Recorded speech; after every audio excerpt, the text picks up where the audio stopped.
Sire, sire, c'est terrible! Ouvrez, je vous en conjure, sire! Mais quoi, qu'est-ce qui se passe encore? J'espère que c'est du sérieux votre truc, Bort, hein, parce qu'il ne doit pas être encore 5 heures du matin, et à part vous dans le château, tout le monde est en train de roupiller. D'ailleurs, pour le cas où ça vous aurait échappé, c'est justement ce que je faisais avant que vous débarquiez comme un gros taré pour tambouriner à ma porte. Veuillez m'excuser, sire. Je ne me permettrai pas de venir ainsi vous déranger si l'affaire n'était pas de la plus haute importance. Bon, qu'est-ce qu'il y a? Allez-y, maintenant que vous êtes là. Sire, c'est une catastrophe. Je viens d'apprendre qu'une autre lavandière est tombée malade aujourd'hui. Tiens donc. Et qu'est-ce qu'elle a? C'est grave? Je ne sais pas. En tout cas, tout ce que je sais, c'est que la vilaine ne s'est pas présentée à son poste. Ah, parce que vous savez même pas ce qu'elle a? Attendez, Bort, à votre avis, je fais quoi, moi, là? Je ne sais pas, sire.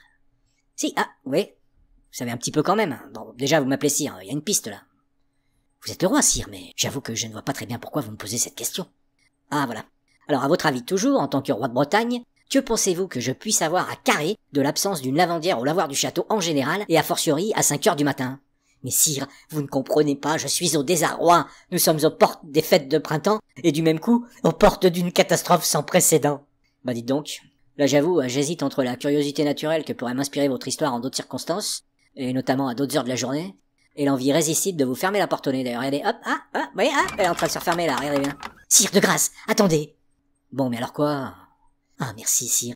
Je savais que je pouvais compter sur votre écoute, et j'avais toute confiance sur le fait que vous prêteriez l'oreille à ce qui me semble, ma foi, fort préoccupant au vu des fêtes de printemps qui s'approchent et de l'absentéisme de nos gens de maison. Bort. Bon, écoutez bien, voilà ce qu'on va faire. Là, je vais vous donner 1 minute à partir de maintenant. Attention, hop, top, c'est parti. Voilà, alors chaque parole compte. Hein. Réfléchissez bien avant de parler. Qu'est-ce que vous me voulez, nom de nom? Sire, il s'agit des napperons. De quoi? Eh bien, j'avais pris sur moi de charger une partie des lavandières de confectionner des napperons pour mettre sur les tables du banquet des chefs de guerre. C'est une technique que j'utilise dans le Puy-de-Dôme, et j'avais pensé que notre royaume pourrait s'enorgueillir de la présence de ces merveilleuses et délicates petites choses sur nos tables à l'occasion de nos prochaines fêtes. Attendez 2 secondes, Bort, vous n'êtes pas sérieux, là, si? Sire, encore une fois, je ne me serais jamais permis de venir vous déranger si l'affaire n'était pas de la plus haute importance. Des napperons? De la plus haute importance? Sire, on voit que vous ne savez pas de quoi je parle, et je conçois que sans connaître les napperons de dentelle ouvragée du Puy-de-Dôme, c'est même peut-être un peu difficile à imaginer, mais croyez-moi, ça en mettrait un sérieux coup au chef de guerre et rehausserait grandement le prestige de Camelot. Eh ben, j'espère que tout ça va pas s'ébruiter auprès des chefs de guerre, justement, parce qu'un chevalier de la table ronde censé chercher le Graal, et qui prend sur son précieux temps pour filer des exercices de couture aux lavandières, j'avoue que là, côté prestige, on est au taquet. Mais c'est vous qui faites tout ce raffut, qu'est-ce qui se passe? Encore une attaque de barbares? Bah, maintenant que vous le dites, en quelque sorte, oui. Ah bon, mais où? Mais on y va ou quoi? Non, mais je plaisantais, hein. C'est Bort qui a des soucis avec le personnel et le linge de maison. Ah bon, des soucis? Mais comment ça? Ah, parce que le personnel et le linge de maison, ça vous intéresse, vous, maintenant? Mais ça dépend. Regardez-moi, en Carmélite, j'avais des soucis une fois avec des lavandières. Ah, vous voyez, sire, je ne suis pas le seul que ce genre de choses préoccupe. Et puis-je vous demander, seigneur Léodagan, de quelle nature étaient vos soucis? Oh, ça, je sais plus. Une tache sur une nappe, je crois. Ah, voilà, vous voyez. Non, mais c'est ça, vous leur lâchez un peu la bride et ils n'ont pas leur pareil pour négliger leur ouvrage. Non, mais c'est pas ça, mais c'est surtout que ça avait mis ma femme en pétard, du coup elle m'a saoulé toute la soirée, et le prestige de la Carmélite, pourquoi on passait encore, et gna gna gna gna gna gna, bref. J'ai rien dormi, je me suis réveillé, j'étais dans une humeur, mais bon, j'en ai fait embrocher retire 1 ou 2, je peux vous dire que ça a calmé tout le monde assez vite, y compris ma femme. Ah oui, effectivement, on peut dire que vous n'y allez pas avec le dos de la cuillère, sire Léodagan. Je ne pensais pas forcément employer des mesures aussi draconiennes. Non mais, d'ailleurs, maintenant que j'y pense, le coup de la broche, c'était pas pour la nappe. Pour la nappe, pour marquer le coup, je me souviens qu'on avait pendu toute la famille. Mais pourquoi c'était déjà le coup de la broche? Bon je vois que vous êtes bien lancés tous les deux, alors si vous permettez, j'aimerais pioncer, moi. Et, accessoirement, si vous pouviez aller poursuivre ça un peu plus loin, je vous en serais reconnaissant.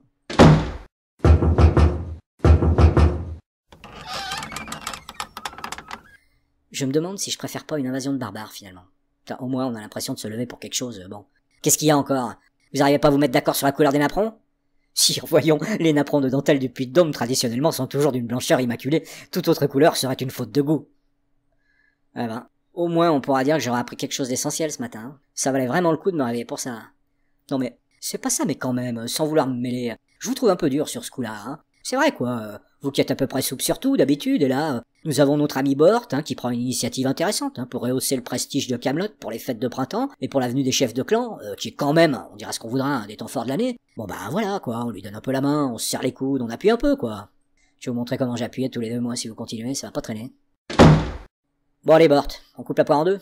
Je vais passer faire un tour au lavoir pour vous aider à gérer votre petit souci et toucher un mot à lavandière. Par contre, je vous laisserai voir le côté dentelle de votre côté, hein, non, parce que moi, vos napperons, entre nous, je sais même pas à quoi ça ressemble et je suis pas sûr que j'en ai grand chose à secouer en y réfléchissant bien.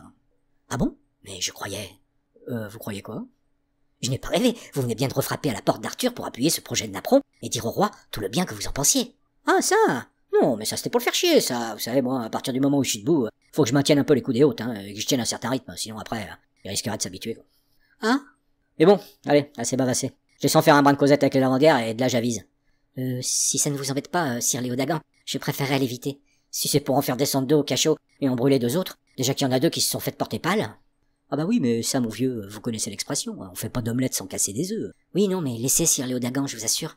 C'est bien aimable à vous de proposer, je vous vouerai pour cela une reconnaissance éternelle, mais je pense que je vais gérer ce problème seul. Votre reconnaissance éternelle pour une histoire de linge de maison? Allez-y mollo quand même avec ça, mon vieux. Hein. Mais bon, comme vous voudrez alors. Hein. Par contre, si le jour des fêtes de printemps vous n'avez pas vos napperons, faudra pas venir pleurer que personne vous a soutenu. Hein. Rassurez-vous, sire Léodagan, je saurai témoigner, aux yeux de tous, de votre magnanimité et de votre soutien inconditionnel sur cette affaire de napperon. Oui, alors non, j'y pensais là justement. Une chose quand même, hein.